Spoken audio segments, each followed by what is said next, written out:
할렐루야. 오늘 거룩하고 복된 주일에 주님 앞에 나온 여러분들을 주님의 이름으로 환영하고 축복합니다.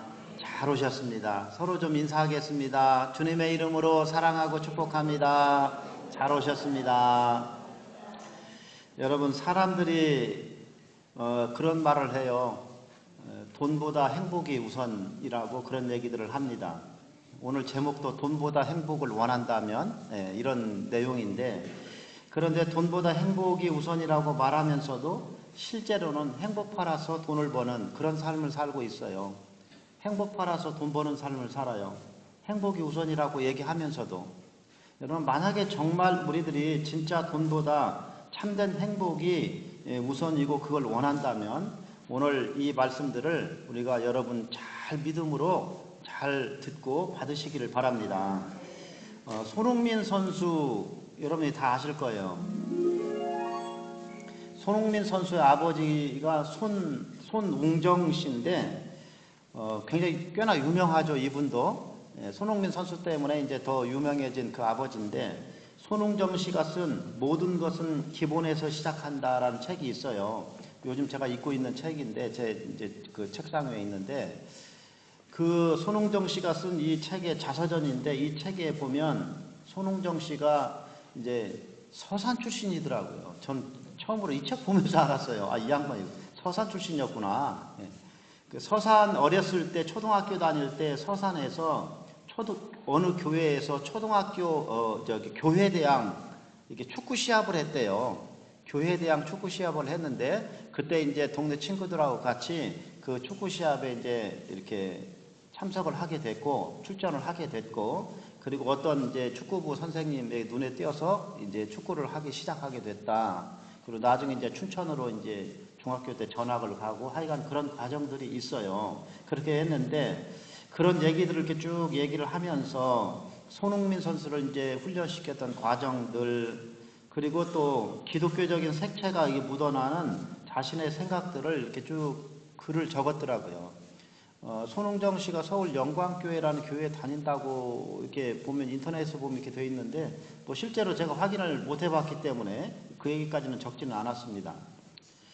이 책에 보면 손흥정 씨가 그런 얘기를 해요.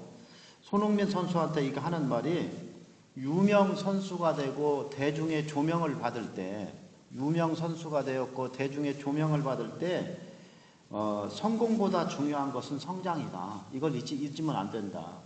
성공보다 중요한 것은 성장이다.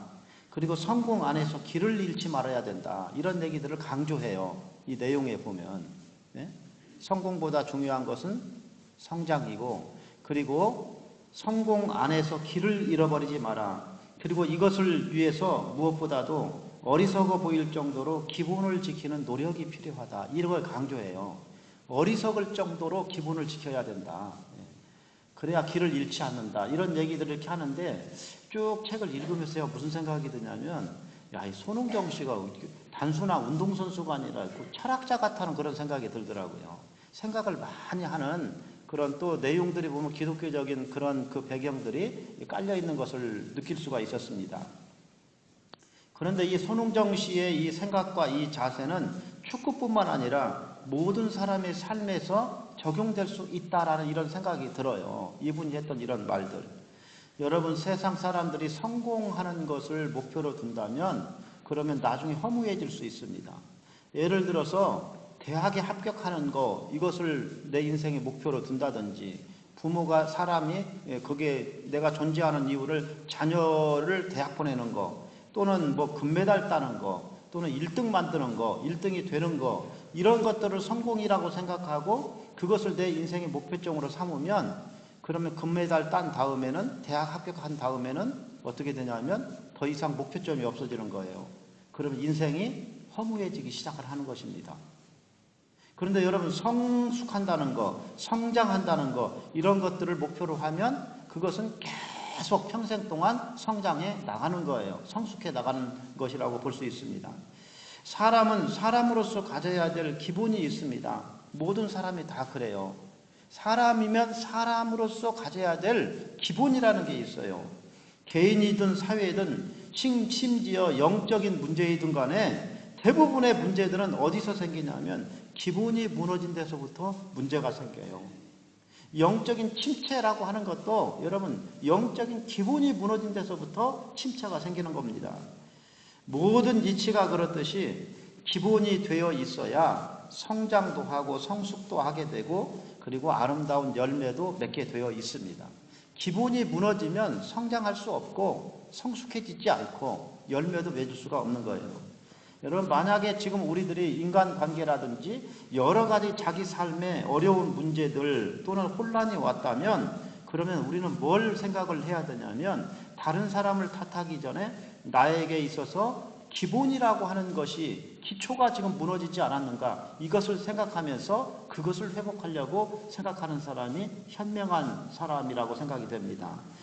여러분 그렇다면 성경은 기본에 대해서 뭐라고 얘기를 할까요? 성경은 뭐가 기본이고 그리고 어떻게 하면 우리들은 열매를 많이 맺는 행복한 삶을 살 수 있을까? 성경은 이런 부분들에 대해서 어떻게 얘기를 하고 있을까요? 오늘 이 부분들을 본문 말씀 속에서 함께 나누기를 바랍니다. 오늘 우리가 읽은 이 본문 말씀 유명한 포도나무 비유예요. 굉장히 유명한 말씀입니다. 포도나무 비유인데 이 비유를 통해서 주님은 우리를 가장 행복하게 만들고 열매를 맺게 하는 영적인 기본이 무엇인지를 우리에게 말씀해 주었어요. 자, 그것이 무엇인가를 함께 나누는데 그런데 기본이 뭐고 열매 맺는 비결이 무엇인가를 말하기 전에 먼저 오늘 우리가 이 본문 말씀에서 집중해야 될 그 필요가 있는 단어가 하나 있어요. 기본이 뭐고 어떻게 하면 열매를 많이 맺는가 이 방법을 얘기하기 전에 우리가 집중해야 될 단어가 하나 있다고요. 그 단어가 뭐냐면 열매라는 단어입니다. 열매라는 단어를 놓치면 안 돼요. 이 말씀에 보면 주님은 계속해서 열매 맺는 것 또는 열매가 없으면 이런 얘기들 지금 계속 하고 있거든요. 그 열매 여러분 우리 1절 2절 말씀만 우리 다 같이 한번 좀 읽어볼까요? 다 같이 한번 읽어보겠습니다. 나는 참 포도나무요 내 아버지는 농부라. 물은 내게 붙어 있어 열매를 맺지 아니하는 가지는 아버지께서 그것을 제거해 버리시고 무릇 열매를 맺는 가지는 더 열매를 맺게 하려 하여 그것을 깨끗하게 하시느니라. 아멘. 자, 이 포도나무 비유 보면 열매 얘기를 지금 많이 해요. 열매 맺는 거에 대해서. 그러면 여기서 주님께서 말씀하신 또 우리들이 많이 맺어야 될 이 열매는 무슨 열매일까요? 주님께서 지금 열매를 많이 맺어야 될 것에 대해서 얘기를 했잖아요. 예? 그 열매 맺는 방법도 우리가 이 말씀 속에서 이제 우리가 같이 나눌 건데 그러면 주님이 여기서 말씀하신 열매라는 것은 도대체 무슨 열매를 얘기하는 것일까? 세상적인 돈이나 명예나 부귀 영화 이런 것들일까요? 뭐 아주 넓은 의미로는 아주 범위를 넓혀가지고 본다면 부분적이지만 이런 것들도 포함될 수 있는 그런 부분이 있을 겁니다. 그러나 이런 부분이 바로 이 사람들이 착각하는 부분이에요. 여기서 말하는 주님의 말씀하신 많은 열매를 맺는다. 이것을 돈이나 명예나 세상적인 부귀영화로 내가 부자 되고 내가 뭐 세상에서 유명한 사람 된다. 그러니까 그렇게 되려면 내가 주님을 믿어야 된다. 이런 식으로 예수님 믿는 것을 내가 복받는 수단으로 사람들이 착각하기가 쉽다 이 말이에요. 그러나 여기서 주님이 말씀하신 열매는 그런 것들보다는 1차적으로 하나님과의 건강한 관계, 하나님과의 올바른 관계, 그 관계에서 오는 많은 생명의 열매들을 뜻하는 것입니다. 하나님과의 올바른 관계에서 오는 생명의 열매들이에요. 그러니까 여기서 주님이 우리에게 열매를 많이 맺어야 된다라고 하는 이 열매는 내가 원하는 나의 열매가 아니라 예수님의 열매를 얘기하는 거예요. 예수님의 열매예요. 많은 생명을 얻게 하는 행복을 우리에게 참된 행복을 가져다주는 주님이 주시는 열매, 내가 원하는 내가 맺어야 될 열매를 얘기하는 것이 아니라고 하는 거예요. 여기서 우리가 첫 번째로 깨달을 수 있는 것은 기본이라고 하는 것, 영적인 기본이라고 하는 것은 어디서부터 오냐면 하나님과의 관계에서부터 온다는 것을 우리는 깨달을 필요가 있습니다. 하나님과의 올바른 관계, 여기서부터 여러분 그게 바로 영적인 기본이 되는 거예요. 사람과의 관계가 우리가 어려움이 왔고 우리 삶에 어려움이 왔으면 그러면 다른 사람과의 관계가 무너진 것을 여러분이 먼저 생각하기 이전에 뭘 생각을 해야 되냐면 주님과의 관계가 지금 나는 올바른가 이걸 체크해야 됩니다. 주님과의 관계가 올바르면 다른 것들은 다 잘 형성될 수 있어요. 그래서 요한 이서에 보면 사랑하는 자여 내 영혼이 잘된 같이 모든 것이 잘되고 강건하기를 원하노라. 하나님과의 관계가 올바로 되어 있을 때 다른 것들이 올바로 되어질 수가 있습니다. 제가 학교에서 공부를 하다 보니까 어떤 전도사님이 그런 얘기를 해요. 어린이 전도협회를 활동을 오랫동안 했고 선교사도 했는데 지금은 몸도 아프고 그냥 신앙이 굉장히 침체되어 있더라고요. 그러면서 어린이들이나 다른 사람들을 볼 때 사랑하는 마음이 안 생긴대요. 그래서 사랑하는 마음을 달라고 양들을 사랑하는 마음을 달라고 기도를 한대요. 근데 그게 잘 안 된대요. 그러면서 힘들어하는 그런 말을 해요. 그런데 제가 가만히 그 얘기를 들으면서 대화 중에 그 얘기했어요. 전도사님은 지금 양들을 사랑하는 어린이들을 사랑하는 마음 그 마음을 달라가고 이전에 주님과의 관계를 먼저 체크하는 것이 어쩌면 순서일지 모릅니다. 내가 정말 주님을 사랑하고 있는지 그 부분이 약화되어 있지 않는지.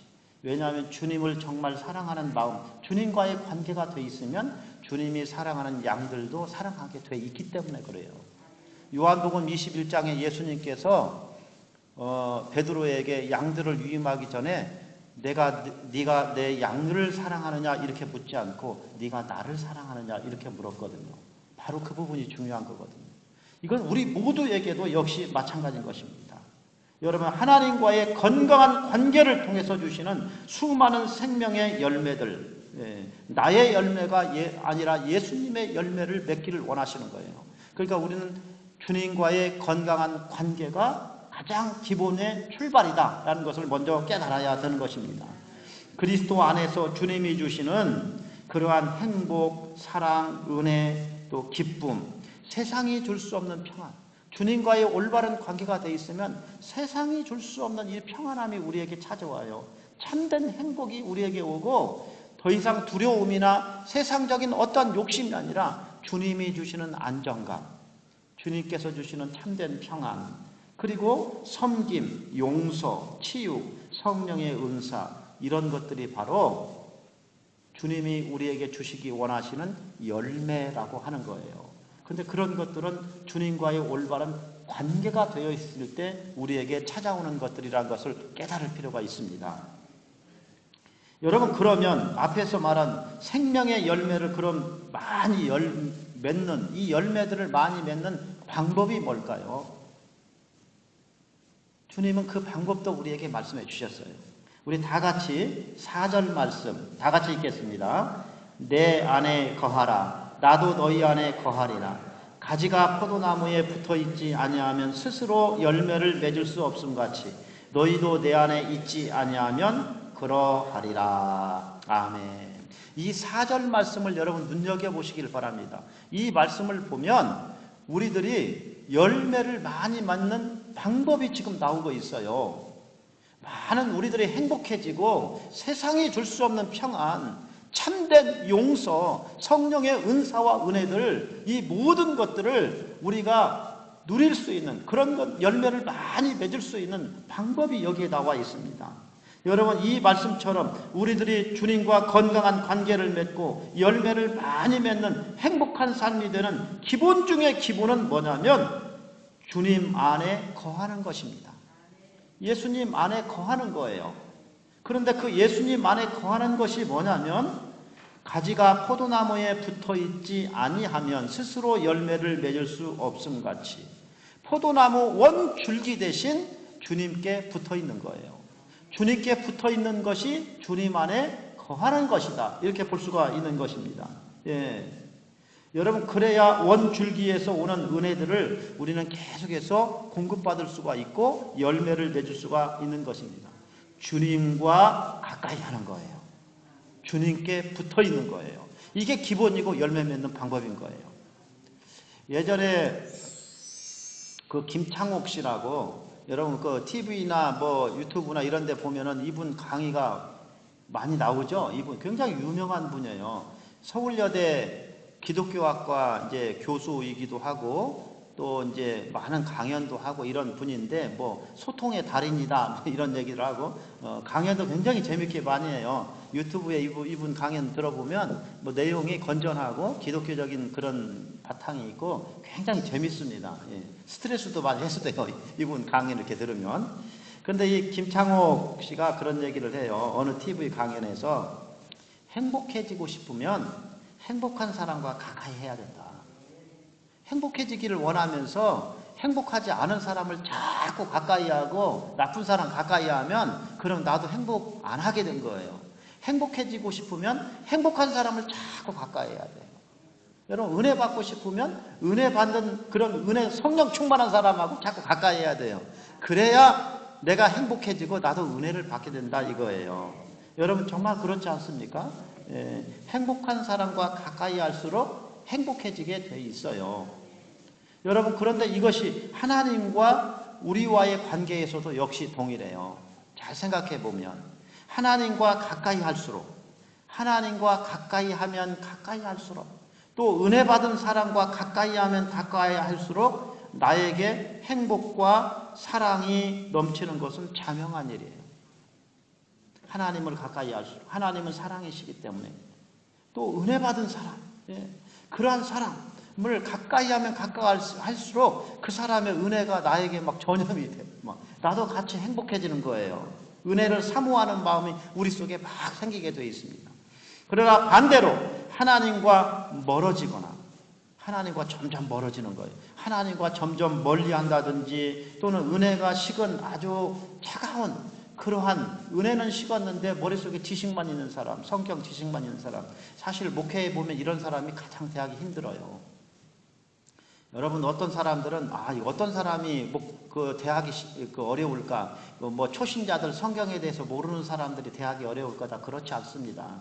오히려 초신자들은 아무것도 모르는 사람들은 모르기 때문에 이끄는 대로 잘 따라와요. 예. 그런데 어떤 사람이 목사님들을 힘들게 하고 장로님들을 힘들게 하냐면 아는 건 많은데 은혜가 식은 사람 이런 사람이 굉장히 사람을 힘들게 만들어요.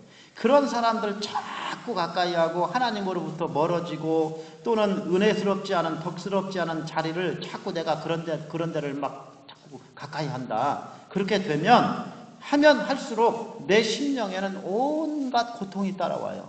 고통이 따라오고 그리고 가정이 막 분열되고 파괴적인 아픔이 우리 속에 찾아와요. 하나님을 멀리하면 멀리할수록 은혜가 식어진 사람을 자꾸 그 사람을 자꾸 가까이 하고 덕스럽지 못한 자리에 성도들이 자꾸 그런데 죄 짓는데 가까이 가잖아요. 그럼 내 심령이 파괴가 되는 거예요. 내 속에 있는 행복이 없어져요. 그리고 파괴적이고 분열하는 그런 마음들이 우리 속에 찾아올 뿐입니다.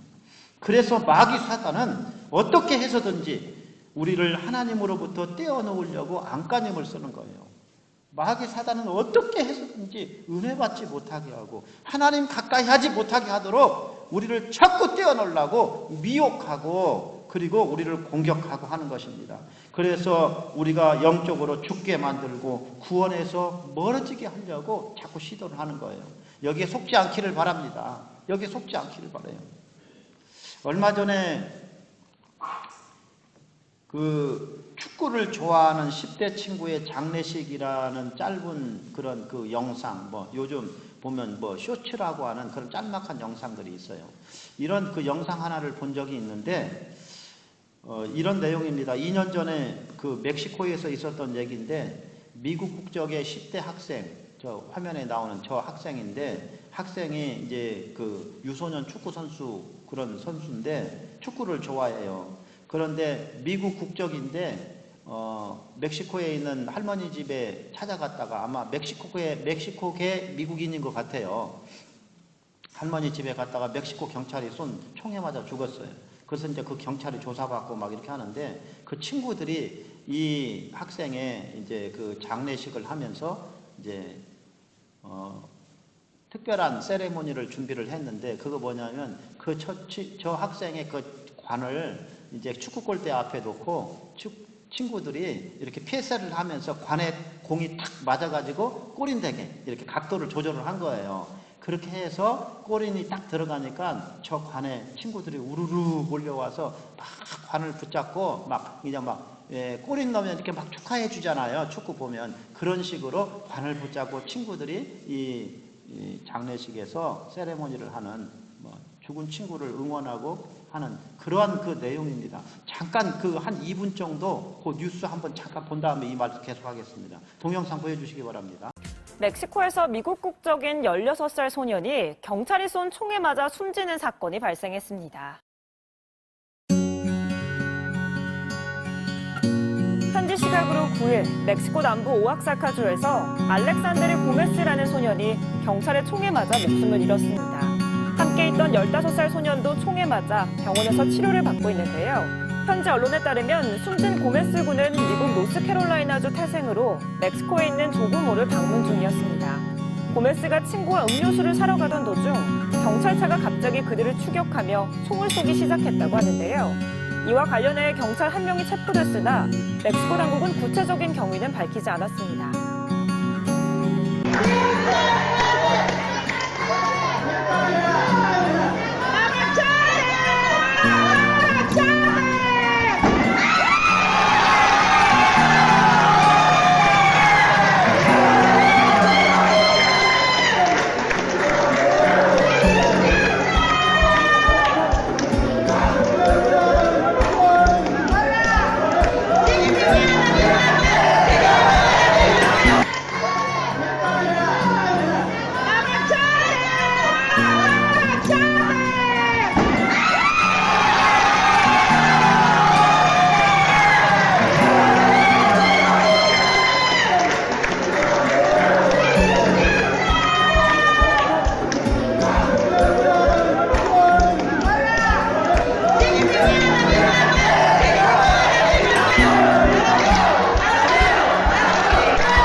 저는 이 장면을 여러 차례 반복을 해서 봤어요. 설교 준비를 하면서.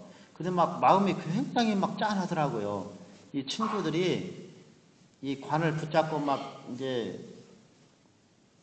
거기에 막 이제 거기 붙잡고 막 우는 친구들이 있는 것 같아요. 보니까 한동안 떠나지 못하고. 여러분, 죽음이라고 하는 것이 이런 겁니다. 죽음이라고 하는 것이 이렇게 우리에게 슬픔과 고통을 주는 거예요. 이 모든 인간의 고통과 분열과 다툼, 모든 이 죽음의 이런 문제들은 생명의 원줄기인 하나님으로부터 찢겨나간 데서부터 시작이 되었다고 하는 거예요. 하나님으로부터 찢겨나간 데서부터 문제가 시작이 됐습니다. 그리고 하나님으로부터 멀어지게 하려고 조장하고 사람을 속인 것이 그게 마귀 사단이란 말이에요. 그게 마귀 사단입니다. 그래서 이러한 하나님을 떠난 사람의 실존, 사람의 상태에 대해서 성경은 이렇게 얘기를 하고 있어요. 우리 다 같이 읽겠습니다. 사람이 흑암과 사망의 그늘에 앉으며 곤고와 쇠사슬에 매임은 하나님의 말씀을 거역하며 지존자의 뜻을 멸시함이라. 아멘. 사람들이 흑암에 또 사망의 그늘에 앉아 있어요. 많은 사람들이. 그래서 언제 죽을지 몰라요. 죽는다는 말을 가장 무서워해요. 인류 역사를 다 통틀어서 어느 지역, 어느 시대든지 전 인류가 가장 무서워하는 말이 뭐냐면 죽인단 말이에요. 죽는다는 그 말을 가장 인류는 무서워합니다. 사망의 그늘에 앉아 있어요. 곤고와 쇠사슬에 매어 있습니다. 바로 이런 모습들이 하나님을 떠난 인간의 상태고 인간의 실존인 것입니다. 그런데 왜 이렇게 됐는가? 성경은 말씀하시기를 하나님의 말씀을 거역하고 지존자의 뜻을 멸시합니다.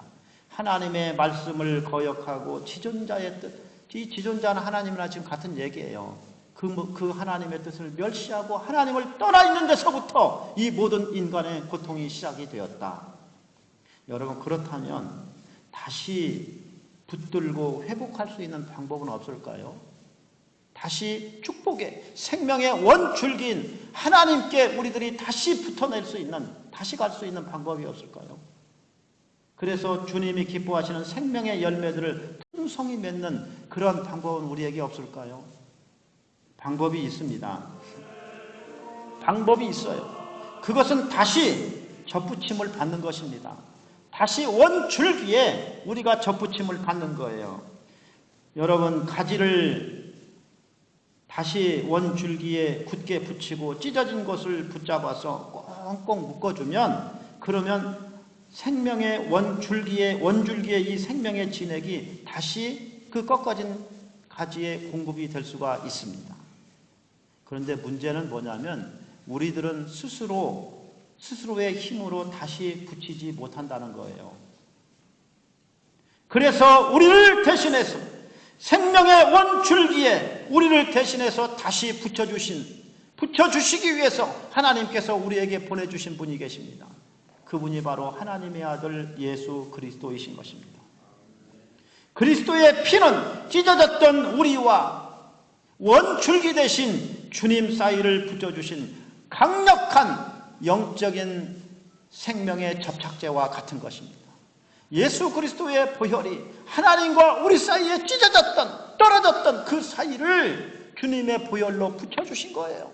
영적인 접착제와도 같아요. 그리고 붙여진 그 부분을 하나님께서 말씀과 기도로 하고 하는 그러한 생명의 끈으로 칭칭 우리를 동여매 주셨습니다. 우리는 단지 믿기만 하면 되는 거예요. 그래서 주님은 그리스도 안에 있는 말씀과 믿음의 기도를 우리에게 강조해 주셨습니다. 요한복음 15장 7절 다 같이 읽겠습니다. 너희가 내 안에 거하고 내 말이 너희 안에 거하면 무엇이든지 원하는 대로 구하라, 그리하면 이루리라. 아멘. 자, 이 말씀을 잘 보세요.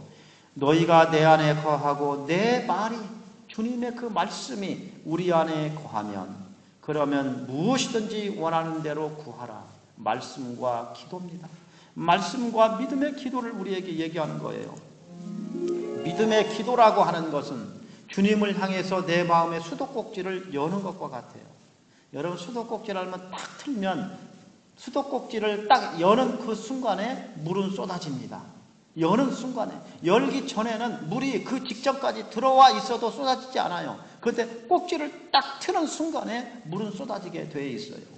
믿음의 기도라는 수도꼭지를 여는 순간 주님이 보내신 주님의 보혈과 쏟아지는 물과 같은 말씀의 은혜들이 우리의 심령에, 나의 심령에 쏟아지기 시작하는 것입니다. 내가 주님을 향해서 믿음으로 주님 제 마음의 문을 엽니다. 주님 앞에 우리가 우리 마음을 올려드릴 때 그것은 영적인 수도꼭지를 트는 것과 같아요. 그 순간에 주님의 보혈이 우리에게 스며들기 시작하는 것입니다. 넘치기 시작하는 거예요. 그래서 우리의 영혼이 살아나고 세상이 줄 수 없는 평안이 우리에게 찾아오고 하나님의 말씀이 너무 달게 느껴지는 거예요. 하나님의 말씀을 들을 때 저 말씀이 나에게 주시는 하나님의 말씀이다, 내 말씀이다 라고 하는 그런 확신이 오게 되는 것입니다. 이런 상태를 뭐라고 얘기하냐면 은혜 받았다라고 얘기를 하는 거예요. 은혜 받았다. 그런데 말씀과 믿음의 기도를 통해서 생명의 진액을 공급받는 것은 단지 영접하는 그 순간뿐만 아니라 영접한 후에도 계속해서 공급받아야 됩니다. 그래야 믿음이 성장하고 삶이 거룩하게 성숙해지고 예수님을 점점 닮아갈 수가 있습니다. 바로 이런 것을 성화라고 얘기를 해요. 예수님을 점점 닮아가는 거예요. 믿음이 점점 성숙해 가는 거예요. 이것을 신학적인 용어로 성숙이라고 하지 않고 성화, 예수님을 닮아간다, 거룩해진다, 이런 의미로 그렇게 쓰는 것입니다. 여러분, 이러한 말씀과 믿음의 기도가 뒷받침되지 않은 행함, 말씀과 믿음의 기도가 뒷받침되지 않은 행함은 자기 의에 불과한 것입니다. 말씀과 믿음의 기도가 성도들에게, 믿는 성도들에게 뒷받침되어 있지 않다면, 그렇다면 그때는 어떻게 되냐면 나의 본성이 자꾸 나오게 돼요. 여러분, 은혜가 식으면 어떻게 되는 줄 아십니까? 사람이 은혜가 식으면요 본성이 나와요. 자꾸 악한 본성이 나와요. 이거 장로, 목사, 권사라도 마찬가지입니다. 수십 년 교회 다녔어도 마찬가지예요. 은혜가 식어지면 그러면 어떻게 되냐면 속에서 부패한 죄악의 본성이 나와가지고 말이 악해지고 행동이 약해지고 얼굴 표정이 아주 무섭게 변해요. 눈빛이 아주 레이저 눈빛으로 변해가지고 사람들을 힘들게 만들게 되는 거예요. 여러분, 그러므로 우리가 믿음의 기도, 주님의 말씀 안에 거하는 것, 이것이 열매 맺는 길이고 우리가 기본적인 주님과의 관계가 유지되는 그러한 비결인 것입니다. 이것이 기본 중에 기본이고 많은 열매를 맺는 방법입니다. 사랑하는 우리 성도 여러분, 이런 얘기가 있어요. 나무에 앉은 새는 가지가 부러질까 두려워하지 않는다. 새는 나무가 아니라 자신의 날개를 믿기 때문이다. 이런 말이 있어요. 나무에 앉은 새는 가지가 부러지는 것을 두려워하지 않아요. 왜냐하면 새는 나무가 아니라 자기 자신의 날개를 믿기 때문이다. 마찬가지로 우리들이 세상을 살아가는 동안 많은 환난과 고통을 우리는 만납니다. 그러나 그럼에도 불구하고 우리가 두려워하지 않을 이유가 있다면 그것은 우리에게는 하나님이 계시고 하나님이 나에게 주신 말씀과 기도라고 하는 날개가 있기 때문입니다. 하나님이 우리에게 주신 말씀과 믿음의 기도라는 이 날개가 있기 때문에 어떠한 어려움이 온다 할지라도 우리는 날아오를 수가 있는 거예요. 푸른 창공을 향해서 하나님이 주시는 은혜를 향해서 주님을 향해서 우리는 날아오를 수가 있는 것입니다. 이게 열매를 맺는 비결인 것입니다. 그러므로 여러분, 돈보다 진정한 행복을 원한다면 오직 믿음과 말씀과 기도로 생명의 원줄기이신 주님께 굳게 붙어 있으시기를 바랍니다. 지금 주님 앞에 나오시기를 바랍니다. 이것이 행복의 기본이고 열매를 많이 맺는 주님의 방법인 줄 믿습니다. 이 시간 좀 우리 두 눈을 감겠습니다. 두 손을 좀 모으시기를 바랍니다. 사랑하는 우리 성도 여러분, 주님은 이 시간 하나님의 말씀을 듣고 우리의 모든 문제들을 주님 앞에 맡겨드리기를 원합니다. 주님 앞에 우리의 모든 문제들을 고백하시기를 바랍니다. 그리고 성령의 도우심을 간구하시기를 바랍니다. 하나님이 우리의 피난처이십니다. 우리가 어디로 피해야 되겠습니까? 우리가 피할 곳은 하나님밖에 없습니다. 십자가 밑에 우리가 거할 곳은 바로 그곳입니다. 그러므로 우리가 주 안에 굳게 붙어 있기를 원합니다. 이 시간 여러분의 여러 가지 문제들이 있겠지만 주님, 제가 주님 앞에 굳게 붙어 있겠습니다. 말씀과 믿음의 기도로 성령 충만한 성도가 되기를 원합니다. 그렇게 결심하는 분들은 이 시간 두 손을 좀 들었으면 좋겠습니다. 주님 앞에 두 손을 번쩍 들고 이 시간 다 같이 주님께서 이 시간 우리에게 성령의 기름 부음을 부어주시기를 위해서 다 같이 두 손 들고 기도하겠습니다. 할렐루야, 할렐루야. 아버지 하나님, 이 시간 저희들 주님 앞에 항복합니다. 주님, 이 시간 저희들 주님 앞에 두 손을 듭니다. 더 이상 나의 고집이나 나의 생각이나 세상적인 것을 의지하는 것이 아니라 나의 피난처시요 생명의 원줄기 되신 주님 앞에 굳게 붙어있기로 결심합니다. 주님 안에 거하기로 결심합니다. 무슨 일을 하든지 하나님보다 앞서지 않기로 결심합니다. 아버지 하나님, 이 시간 주님 앞에 저희들의 모든 문제들을 맡겨드립니다. 주님, 저희들은 연약한 가지에 불과합니다. 이 시간 저희들의 연약한 모든 것을 병든 모습들을 주님 앞에 내어놓습니다.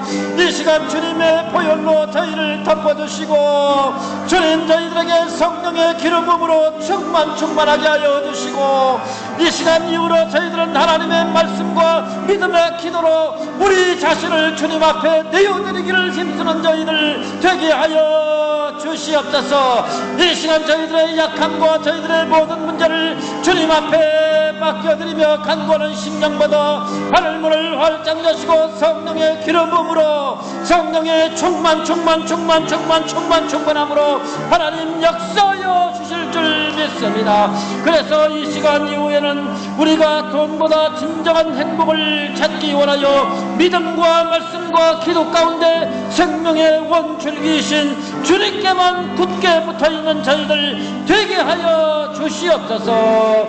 그렇게 인도하시는 우리 주님을 찬양하며 예수님의 이름으로 기도하옵나이다. 아멘.